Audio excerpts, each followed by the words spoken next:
Welcome to our channel. Today we how to log into Framed.io Express for fast asset reviews, beginner guide step by step clearly. Open your web browser.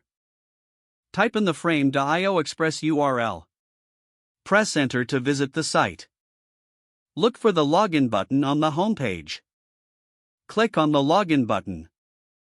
A new page will appear prompting you for your credentials. Enter your email address in the designated field. Next, enter your password in the respective field.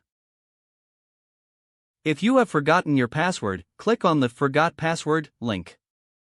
Follow the on-screen instructions to reset your password. Once your email and password are entered, click the Login button.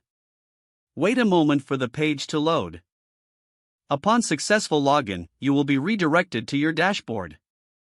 Here, you can access your projects and assets. Explore the interface to get familiar with the layout. To review assets, click on the project you're interested in. Locate the asset you want to review within that project. Click on the asset to open it.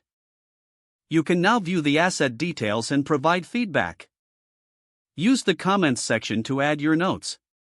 Once finished, log out if you are using a shared computer.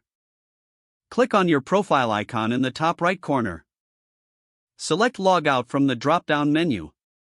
You have now successfully logged into Framed.io Express for fast asset reviews. If the page does not load, refresh the browser or try again in a private or incognito window. Make sure you are using the correct email address, then retype it carefully to avoid small typos. If your password is not accepted, use the reset option and create a new strong password you can remember. Check your spam folder for verification or security emails, then complete any requested confirmation steps. Don't forget to like this video and subscribe to our channel for more step-by-step tech guides.